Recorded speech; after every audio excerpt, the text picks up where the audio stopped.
Ever wanted to know what it really takes to build a car on automation, and also how long it takes, and of course the most important part, what is involved? Well, we're gonna take a look at that today, so strap in, get ready, let's go! It typically starts with the right chassis type, and also then we're moving to the material types and all that stuff. So that's where we are right now. So the materials we have is carbon fiber, the chassis type, the material of the chassis, the engine placement, the front suspension, rear suspension, and of course a quality slider. The most important part to remember whenever building a chassis is, are you building it for high horsepower, are you building it for extreme lightness, or are you building it just to have fun? That's what we're doing today. And also it's a educational type of video.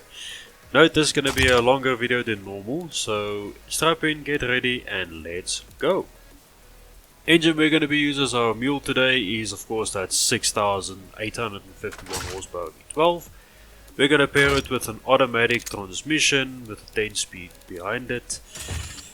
And also we're going to use our craziness today, which is going to be all the explanations and all that. So this is body morphing. Body morphing is a very important part to my thought process when it comes to designing the chassis. I always play around with it a little bit at a time, just to get an idea of what the vehicle looks like with it, and also how crazy or stupid I can make it.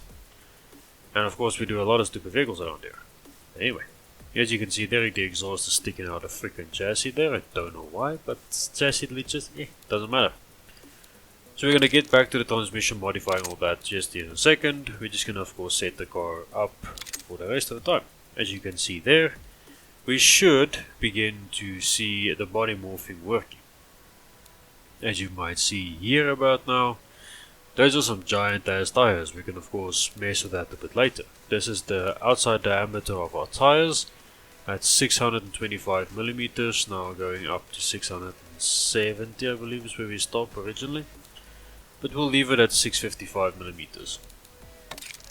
Here is our material type for the rim, and also here's the brakes. Brakes is very important when you want to slow down or stop, as you might know by now. It's very important. But anyway, we don't need those where we're going.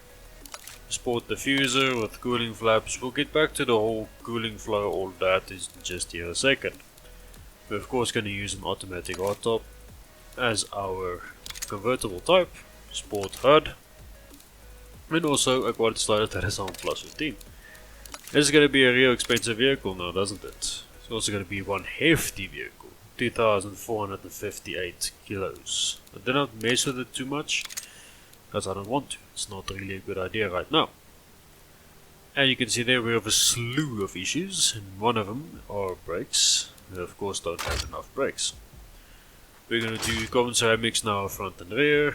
Also going to do race material brakes, which I don't really know too much about brakes. So if you do know a lot about brakes, do let me know down below.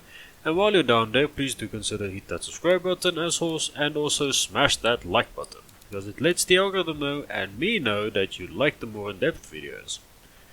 Now we're going to put a beautiful nose on this thing, a nice ass on it, and also the rest of the attachment parts that goes with it. The first point we're going to use is our front lights, or headlights, whichever way you like to say it. There's some tail lights, there's some indicators, and all sorts of other body stuff. The most important ones, of course, we're going to be messing with today is the front lights, and grills and vents and all sorts of other stuff. This is the most important part. This is the part everybody sees whenever you drive out somewhere from the front, and also the rear is also very important. That's why we're going to use this type of light. I like this type of light for these types of vehicles, because sometimes I mess with things too much. I mess around too much with some light types, and also too much with certain grille types and all that.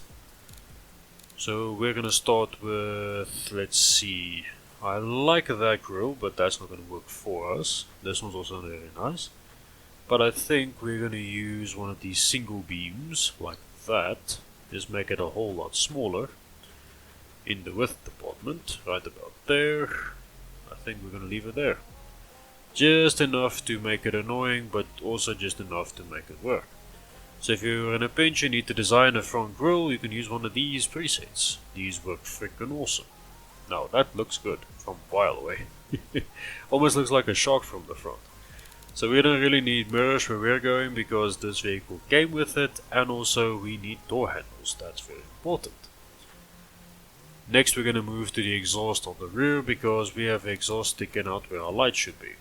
So we're going to do some obnoxious exhaust work, something like that. Very obnoxious, very fitting for a Miata. Ricer, excuse me. Getting used to the evil. Next we're going to do a rear diffuser as well, because you might have saw me mess with those a while ago. And I like them a lot because they make a vehicle look very sporty when it actually has like 100 horsepower and can't do shit. It'll be fine. I like the obnoxiousness of this, so let's just throw a set of tail lights on for time's sake. So we're going to do a center light way up there, a floodlight as I like to put it. I know I'm going to get roasted by the crowd, but that's fine, I don't care. Well, actually people will understand, I don't give a crap. That actually looks sorta good, it looks like a S2000-esque rear, but there's something missing, you might have saw the thumbnail. But we'll get to that just a second. We're gonna throw some rims on this thing, let's see if I can use those. Yes, those in the monster truck height, I like it. Now, the most important part, which is that giant ass spoiler. We need that thing, or wing as you might say. I use a spoiler just because it is what it is. You say potato, I say potato, it's the same thing. Don't worry, it's very delicious, Igor loves it. But anyway, I'm gonna make that thing wide as heck, and also high as heck. There we go. Next it's gonna be one of my favorite parts, that most people get annoyed by, is paint. Yes, paint is nice. Let's do crazy colors. So here is where you go to select your material types and also color types, and also the shine and flake level. High shine, no flake is probably what we're going to use for this vehicle today. Yes, look at that bright teal, green, blue color. I think it's more green than blue, I don't know. Let me know down below. I can't really see that good. I think it's blue. More blue than green. A little bit. Anyway. Here is where you go to select your material types, and because we're messing with rims now, we're going to do some chrome. Chrome will always get you home, that's just how this works. Also you can do your more individualized colors and also individualized parts. But I think for our application, even a green would be nice, but it's too much. It's not paint, it's more chrome. So, we're going to leave that what it is, and of course you can paint everything you want. Now we're going to go look at what I should have looked at first, which was the body type. So you can go coupe all the way, or all this stuff. Here's where you go to select it anyway. We're going to look at some stats now. Because stats are really important for any manufacturer to sell a vehicle, as you can see there. This is where you go to check out your sportiness, drivability, comfort, prestige, safety, and all the whole shebang, so to speak. Here's where you go and taste the vehicle, and this is probably the one everybody sees the most of, is where I go and export the vehicle, which that's there. You can of course have a poster of the vehicle. You can take photos of the vehicle, and also you can save the vehicle if you want to for a later time, or for a different type of game, I don't know, it's up to you. Up there is where you name your vehicles. So yeah, this is a short little look at how my thought processing works. So I thank you very much for watching, and yeah, and I'll see you wonderful people in the next video, which should be Monday. Or Sunday's livestream is going to be real crazy. But anyways, see you later guys, bye bye.